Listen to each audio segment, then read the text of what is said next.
Welcome to white page academy. ఈరోజు super fast current affairs లో భాగంగా ఫస్ట్ ఇంపార్టెంట్ టాపిక్ ఇప్పుడు చూద్దాం. ఈరోజు మన ఫస్ట్ టాపిక్ వచ్చేసి బ్రిక్స్ న్యూ డెవలప్మెంట్ బ్యాంక్ లో చేరిన 9వ దేశంగా ఇండోనేషియా వార్తల్లోకి వచ్చింది. ఇండోనేషియా ఈ బ్రిక్స్ లో 9వ దేశంగా సభ్యత్వం పొందింది. ఇండోనేషియా యొక్క అధ్యక్షుడు ఎవరు అంటే ప్రభావో సుబియాంటో. ఇతను 2025 జనవరి 26 76వ రిపబ్లిక్ వేడుకల్లో చీఫ్ గెస్ట్ గా వచ్చారు.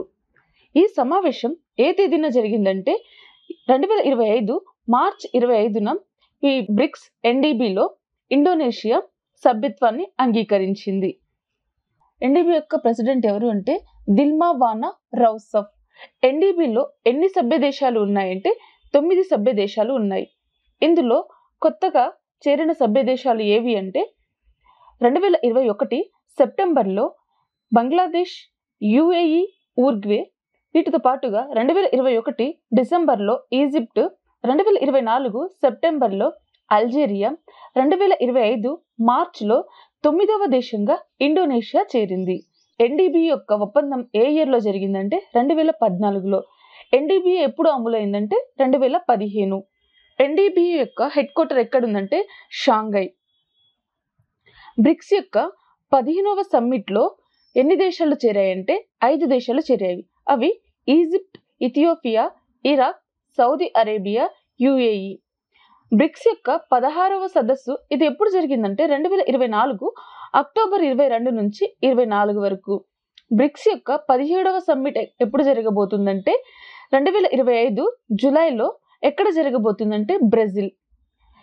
బ్రిక్స్ లో మొత్తం ఎన్ని సభ్య దేశాలు ఉన్నాయంటే మొత్తం 10 సభ్య దేశాలు ఉన్నాయి. ఇండియాలో బ్రిక్స్ యొక్క సమావేశం ఎన్నిసార్లు జరిగిందంటే 3 సార్లు. అది 2012 ఢిల్లీలో, 2016 గోవా, 2021 ఢిల్లీ.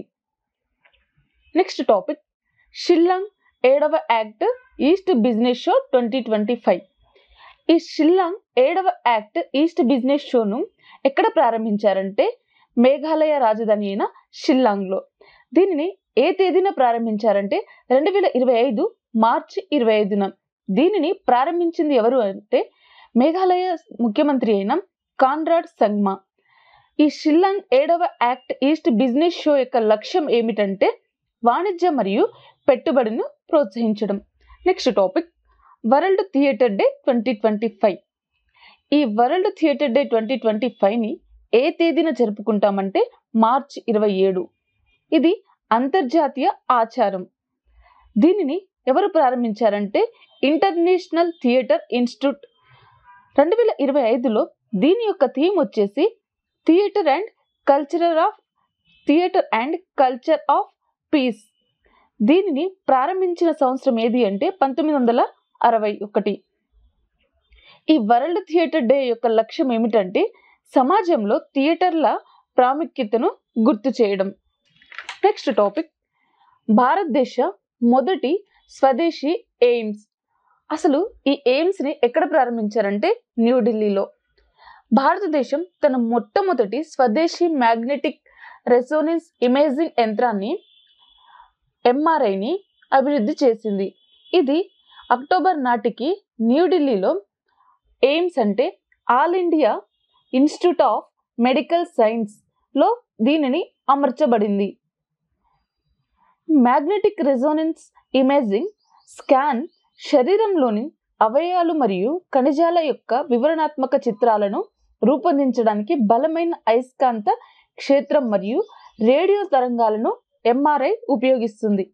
ఈ ఎంఆర్ఐ అనేది దేనికి సహాయపడుతుందంటే గాయాలు, కణితులు మరియు కొన్ని గుండె సమస్యలు వాటిని వీక్షించడంలో ఈ ఎంఆర్ఐ సహాయపడుతుంది. Next topic PT Usha national maritimes games 2025. Padmashri పొందిన doctor PT Usha Indian Olympic యొక్క అసోసియేషన్ కి అధ్యక్షురాలు మరియు ఈమె పార్లమెంట్ యొక్క సభ్యురాలు. నావీ ముంబైలోని ఇండియన్ మారిటైమ్ యూనివర్సిటీలో పామ్ బీచ్ రోడ్లో నేషనల్ మారిటైమ్ గేమ్స్ 2025ని ప్రారంభించారు. నేషనల్ మారిటైమ్ గేమ్స్ 2025 ఎక్కడ జరుగుతుందంటే నావీ ముంబైలోని ఐఎంయు పామ్ బీచ్ రోడ్. దీనిని ప్రారంభించింది ఎవరు అంటే PT Usha. Indian maritime university యొక్క హెడ్ క్వార్టర్ ఎక్కడ ఉందంటే చెన్నై. ఇండియన్ మారిటైమ్ యూనివర్సిటీ ఏ ఇయర్లో స్థాపించబడిందంటే 2008. ఇండియన్ మారిటైమ్స్ గేమ్స్లో ఎన్ని క్రీడలు ఉంటాయంటే 20 క్రీడలు ఉంటాయి. అవి swimming, table tennis, badminton, carrom, cricket, chess, golf మరియు ఎక్సెట్రా. ఇలా 20 రకాల క్రీడలు ఉంటాయి. ఈ ఇండియన్ మారిటైమ్ గేమ్స్ని ఎక్కడ ప్రారంభించారంటే ఠాకూర్ ఇంటర్నేషనల్ స్పోర్ట్స్ కాంప్లెక్స్. ఏ తేదీన ప్రారంభించారంటే మార్చి 24, 2025. నెక్స్ట్ టాపిక్, నీతి ఆయోగ్ సభ్యుడిగా రాజీవ్ గౌబా. ఈ రాజీవ్ గౌబా నీతి ఆయోగ్కి పూర్తికాల సభ్యుడిగా నియమితులయ్యారు. ఈ రాజీవ్ గౌబా జార్ఖండ్ కేడర్కు చెందిన 1982 ఐఏఎస్ బ్యాచ్ అధికారి మరియు ఇతను మాజీ క్యాబినెట్ కార్యదర్శి. ఇతను 2019 నుంచి 2024 వరకు మాజీ క్యాబినెట్ కార్యదర్శిగా పనిచేశారు. అదేవిధంగా ఇతను కేంద్ర హోంశాఖ కార్యదర్శిగా కూడా పనిచేశారు. ఇతను ఎప్పుడు నియమితులయ్యారంటే మార్చి 2025న నీతి ఆయోగ్కి పూర్తికాల సభ్యుడిగా నియమితులయ్యారు. నీతి ఆయోగ్ యొక్క ప్రస్తుత CEO ఎవరు అంటే బివిఆర్ సుబ్రహ్మణ్యం. నీతి ఆయోగ్ని ఏ సంవత్సరంలో స్థాపించారంటే 2015 జనవరి 1. నీతి ఆయోగ్ యొక్క పాత పేరు ఏమిటంటే ప్రణాళిక సంఘం. ప్రణాళిక సంఘంలో ఈ నీతి ఆయోగ్ని ఏర్పాటు చేశారు. నీతి ఆయోగ్కి వైస్ చైర్పర్సన్గా ఎవరున్నారంటే సుమన్ బెర్రీ. నీతి ఆయోగ్ యొక్క ఎక్స్ అఫిషియో సభ్యులు ఎవరుంటారంటే అమిత్ షా, రాజ్నాథ్ సింగ్, నిర్మలా సీతారామన్ మరియు శివరాజ్ సింగ్ చౌహాన్. నీతి ఆయోగ్ యొక్క ఫస్ట్ CEO ఎవరు అంటే Sindhushree Khullar. Second CEO Amitabh Kant. Third CEOగా పరమేశ్వరన్ అయ్యర్. ఇతను ప్రస్తుతం వరల్డ్ బ్యాంక్ ఎగ్జిక్యూటివ్ డైరెక్టర్గా పనిచేస్తున్నారు. నీతి ఆయోగ్ని స్థాపించింది ఎవరు అంటే కేంద్ర మంత్రిత్వ వర్గం తీర్మానంతో దీనిని స్థాపిస్తారు. నీతి ఆయోగ్ అనేది రాజ్యాంగేతర సంస్థ. నీతి ఆయోగ్ యొక్క రాజ్యసభ చైర్మన్గా ఎవరు ఉంటారంటే భారత ఉపరాష్ట్రపతి. ప్రస్తుతం భారత ఉపరాష్ట్రపతి జగదీప్ ధన్కర్. ఇది ఏ ఆర్టికల్ ప్రకారంగా నియమించుతారంటే ఆర్టికల్ 64. నీతి ఆయోగ్ యొక్క హెడ్ క్వార్టర్ ఎక్కడ ఉందంటే న్యూఢిల్లీ. అదేవిధంగా నీతి ఆయోగ్ యొక్క చైర్పర్సన్గా ఎవరు ఉంటారంటే నరేంద్ర మోదీ.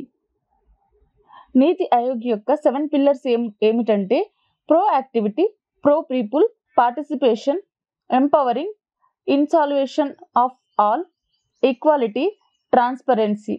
నీతి ఆయోగ్ యొక్క ఫస్ట్ చైర్పర్సన్ ఎవరు అంటే అరవింద్ పనగారియా. ఇతను 16వ ఆర్థిక సంఘం chairman. Next topic, Hakki picky తెగ. ఈ హక్కీ పిక్కీ తెగ వారు ఎక్కడ ఉంటారంటే కర్ణాటకలో. హక్కీ పిక్కీ తెగ సభ్యులు మోసపూరిత పత్రాల కారణంగా గబాన్ను విడిచిపెట్టాలని వారిని ఆదేశించారు. హక్కీ పిక్కీ తెగవారు వీరు పాక్షిక సంచార తెగకు చెందినవారు. సాంప్రదాయంగా వీరు పక్షులను పట్టేవారు మరియు వీరిని వేటగాళ్ళు అని కూడా పిలుస్తారు. కర్ణాటక సీఎంగా ప్రస్తుతం ఎవరు ఉన్నారంటే సిద్ధారామయ్య. ఇతను కాంగ్రెస్ అధికార పార్టీకి చెందినవాడు. కర్ణాటక యొక్క 13వ గవర్నర్ ఎవరు అంటే దావర్ చంద్ గెహ్లాట్. కర్ణాటక యొక్క క్యాపిటల్ వచ్చేసి బెంగళూరు. నెక్స్ట్ ఇంపార్టెంట్ టాపిక్, ప్రపంచంలో అగ్రపాల ఉత్పత్తిదారు దేశం ఏది?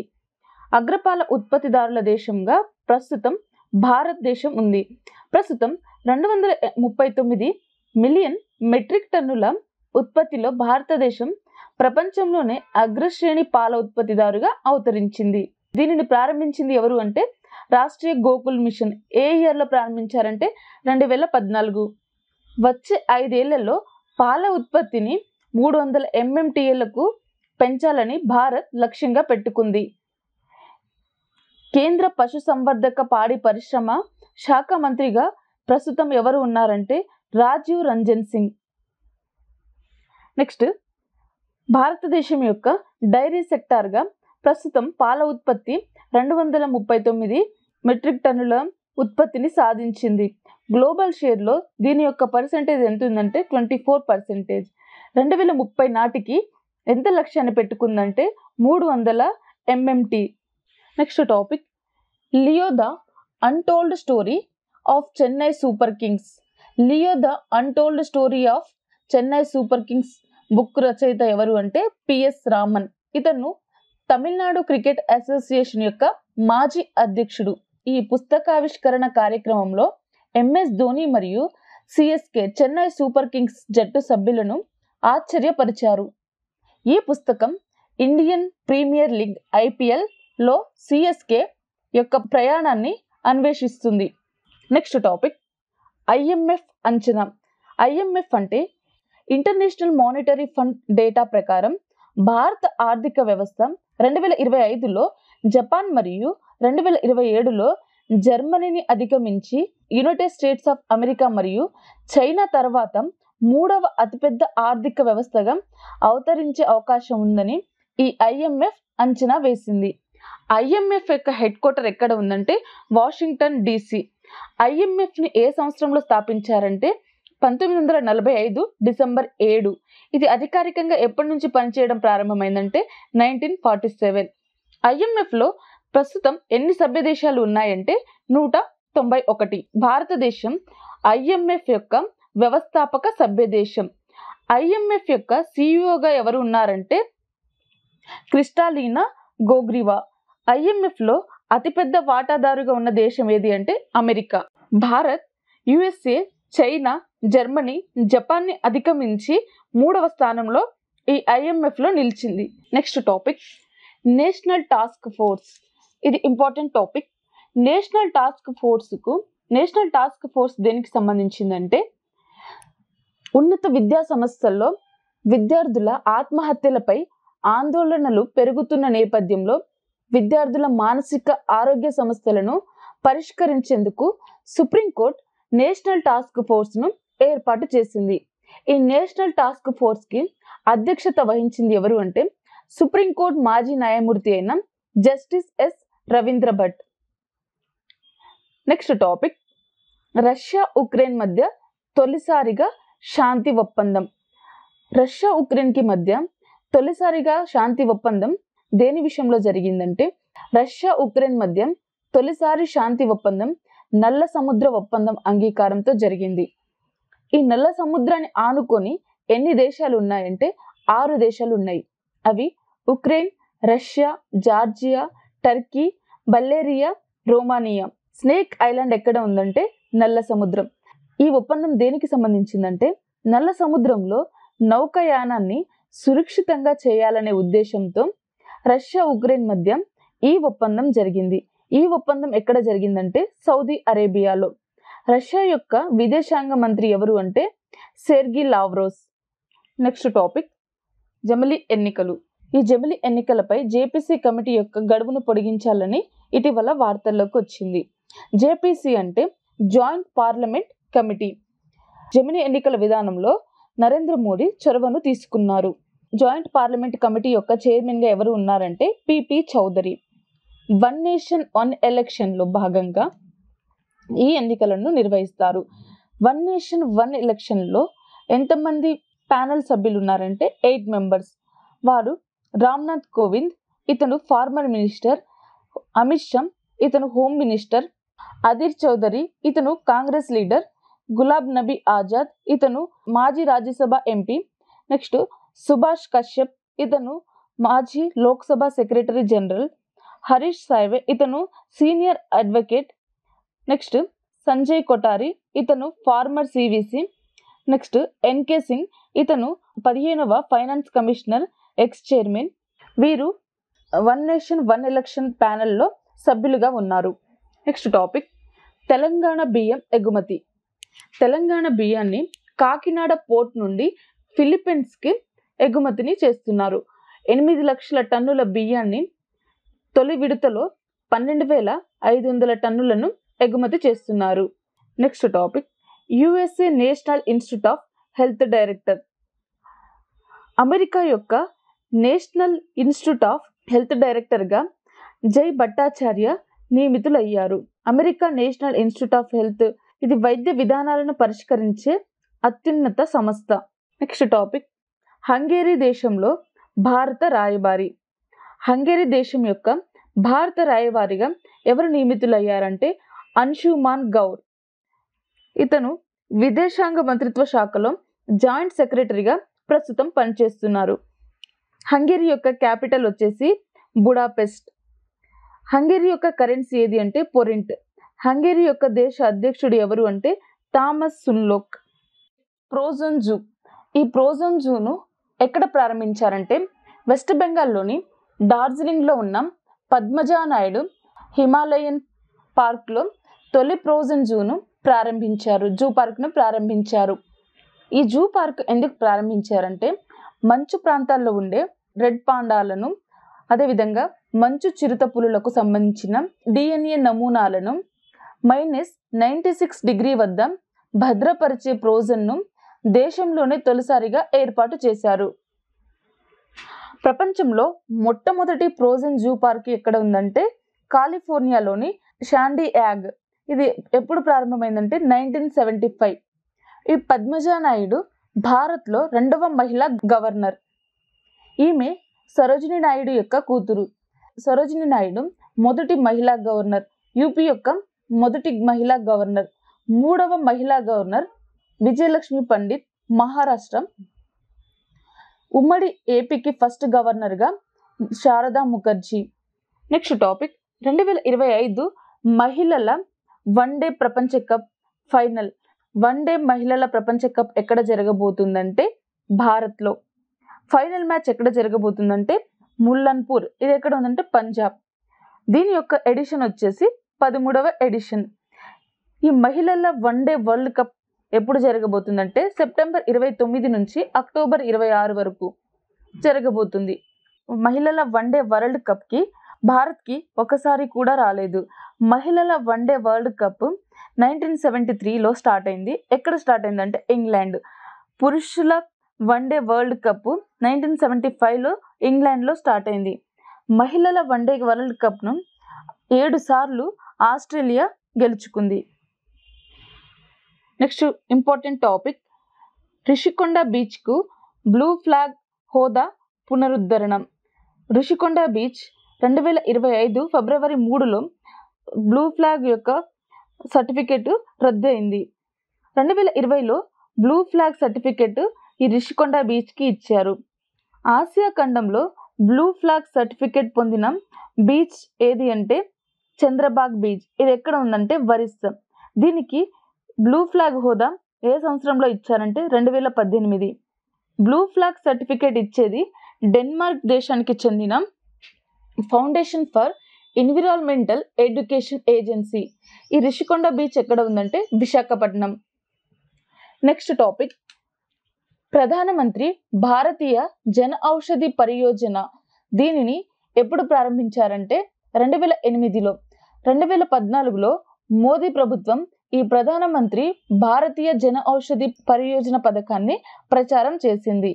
ప్రధానమంత్రి భారతీయ జన ఔషధి పరియోజన ఇది ఎందుకోసం అంటే నాణ్యమైన జనరిక్ ఔషధాలను అందించడం. దీని యొక్క ఉద్దేశం ఏమిటంటే ప్రజల ఆరోగ్య ఖర్చులను దీని ద్వారా తగ్గించడం. Next last topic Bharat Beej brand. Bharatiya Beej Sahakari Samiti limited. ఇది సహకార మంత్రిత్వ శాఖ ఆధ్వర్యంలో బహుళ రాష్ట్రాల సహకారి సంఘాల చట్టమైన 2002 ప్రకారం ఇది ఏర్పాటు చేయబడింది. ఈ భారతీయ బీజ్ సహకారి సమితి లిమిటెడ్ యొక్క ఉద్దేశం ఏమిటంటే రైతులకు నాణ్యమైన విత్తనాలను అందించడం. సహకార మంత్రిత్వ శాఖ ఎప్పుడు స్థాపించబడిందంటే 2021. సహకార మంత్రిత్వ శాఖ మంత్రి ఎవరు అంటే అమిత్ షా. సో ఇది ఈరోజు యొక్క క్లాసు. ఈరోజు క్లాస్కి సంబంధించిన PDF యాప్లో ఉంది, డౌన్లోడ్ చేసుకోండి. వీడియోని లైక్ చేయండి, షేర్ చేయండి. Thank you.